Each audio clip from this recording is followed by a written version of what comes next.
Well, a British man working for the Reuters news agency has been killed in Ukraine after a Russian missile struck a hotel. Ryan Evans was a former British soldier and had been working as a safety advisor. The attack happened late Saturday night in the city of Kramatorsk. A Reuters crew filmed emergency workers searching for their colleague there.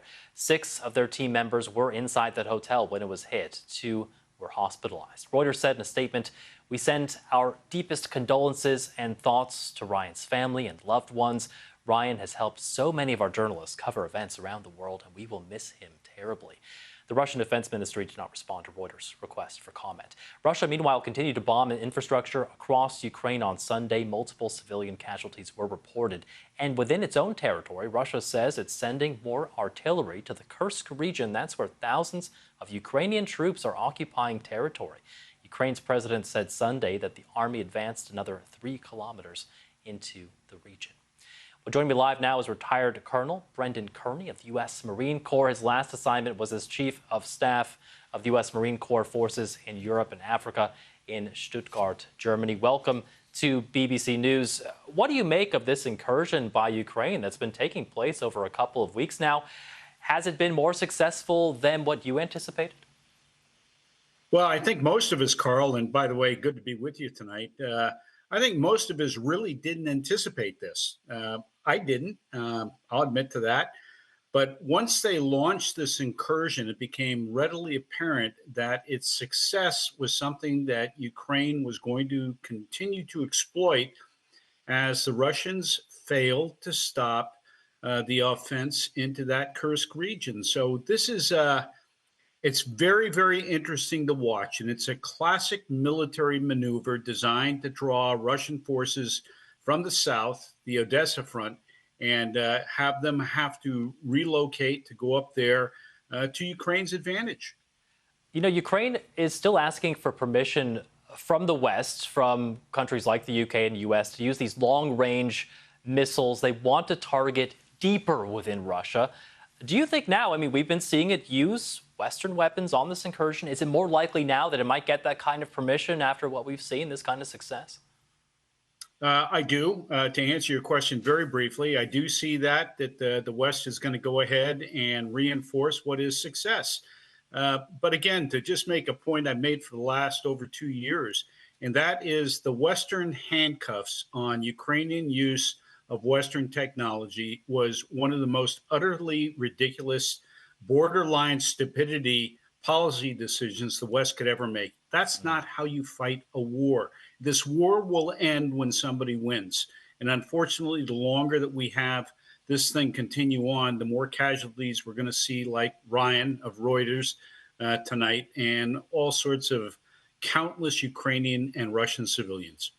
You know, we saw this opinion piece in the New York Times today or yesterday, but it said Putin is getting rattled. That was the headline. Do you think that's true? I mean, we've definitely seen potentially some of the momentum shifting over to Ukraine now.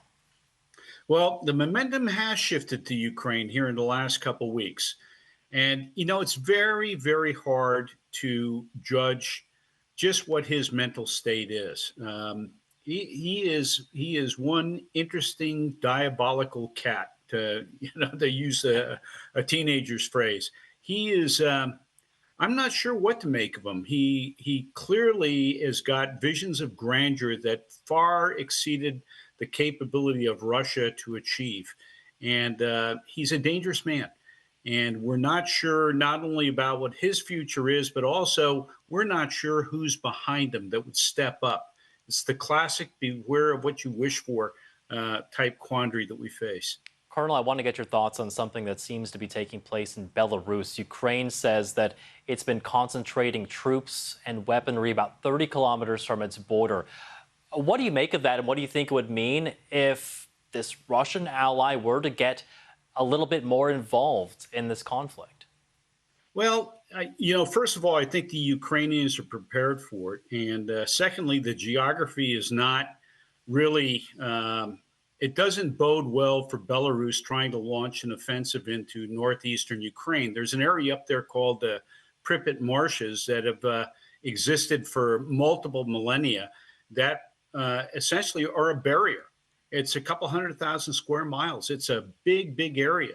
So any Belarusian attack into Ukraine is going to be, in the military terms, channelized.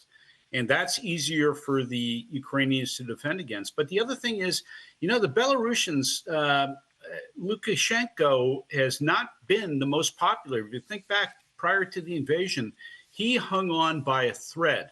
And I don't think the people of Belarus are really interested in getting in a fight on Russia's behalf. Just before I let you go, we saw this prisoner swap this week between Russia and Ukraine, about 230 prisoners in total here. What do you think that says about the relationship now between Ukraine and Russia and the potential that at some point they could end up at a negotiating table together? Well, I think, prisoner swaps have always been good to maintain a degree of some type of relationship between countries that have entered into hostilities. I mean, in our own country, during the American Civil War, prisoner swaps went on all the time. Very, very extensive swaps. And in this particular case, I think it's a good sign. I think there's a degree of willingness, at least on some levels of both societies, where they're willing to talk to each other. But absent that, the animosity is real. The antagonism of the Ukrainians towards the Russians' contempt for the Ukrainians. I mean, this is 1,000 years of history that in their minds, this all happened last week. All the things they're mad at each other about. And for Americans, we just have a hard time relating to that type of thing. But that's reality in that part of the world. Colonel Brendan Kearney, political military affairs analyst. Great to get your thoughts here on the BBC. Thank you. All right, Carl. Take care. Thank you. Well, Ukraine's team at the Paralympics, which begin this week, will be hoping to continue its remarkable success story. They finished near the top of the medal table at recent Paralympics, but their preparations have been badly affected by the war with Russia, with many athletes having to train abroad. Our sports correspondent Andy Swiss reports. He's one of Ukraine's biggest Paralympic hopes, Danilo Chufarov. But how do you prepare for a Games after this? In 2022, he was here, the then besieged city of Mariupol. Chufarov, who's visually impaired, survived 3 weeks of shelling before his house was destroyed. I was ready to die. I hoped I would survive, but the probability of dying was so high that you just put up with it. Over the last 20 years, Ukraine's Paralympians have become heroes at home, one of the most successful teams in the world. But they say around 500 of their sports facilities have been destroyed. Chufarov now trains here near Dnipro, where he's often interrupted by air raid sirens. Many athletes have had to move abroad. Fencer Andrzej Demchuk has been training in Poland with their team. But he's gone back to Ukraine, where he speaks to injured soldiers about adapting to life with a prosthetic. He's even delivered jeeps to help the war effort, driving them with a little help from his fencing sword. I have only one normal leg and 3 pedals. And for me, I can help with broken epi or foil and push the clutch. And after I can push my left leg to another 2 pedals, and this is a little problem. Every day, all what I do for my country. At the Paris Olympics, 15 Russian athletes took part as neutrals, their only medal in tennis. But at the Paralympics, 90 are set to compete. For Ukrainian swimmer Anna Honta, who had to move to Finland after the invasion, facing them will not be easy. I will try to close my emotion, but I don't know how it will be going. Will it give you an extra motivation to win in the Paralympics? Yes. Yeah. Yes, I want to win. I want to fight for Ukrainian, for my family, for our Paralympic team, and I want to fight. That challenge has never been greater, but Ukraine will be hoping their Paralympic success story can continue against all the odds. Andy Swiss, BBC News.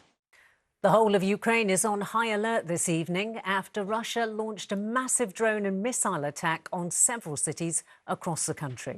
It is the biggest bombardment since the invasion in 2022. President Zelensky has pleaded with allies for help. As the Kremlin warned, there is more to come. Martha Fairley reports. The Russian bombardment began overnight and continued into daybreak. This video posted on Telegram claims to show a suicide drone being used to attack a Ukrainian armed forces communication tower. But much of the damage done by the combined drone and missile attack was to civilian infrastructure, power and water supplies. In Odessa, residential buildings, outbuildings and vehicles were destroyed. 3 children were among the 7 injured. Strikes hit towns and cities from Kharkiv in the east to Lutsk in the west, killing at least 4 people, including 1 here in Dnipro. Ukraine's president confirming that most regions had been hit. Dear Ukrainians, we are currently dealing with the consequences of the Russian attack across the country. It was one of the largest strikes, a combined one. More than 100 missiles of various types and about 100 Shaheds. And like most previous Russian strikes, this one was just as vile, targeting critical civilian infrastructure. This is the biggest attack by Russia in weeks and one of the largest since the start of the invasion in 2022. It comes as Ukraine continues to report making advances in its cross-border offensive into the Kursk region. The Kremlin has promised an appropriate response.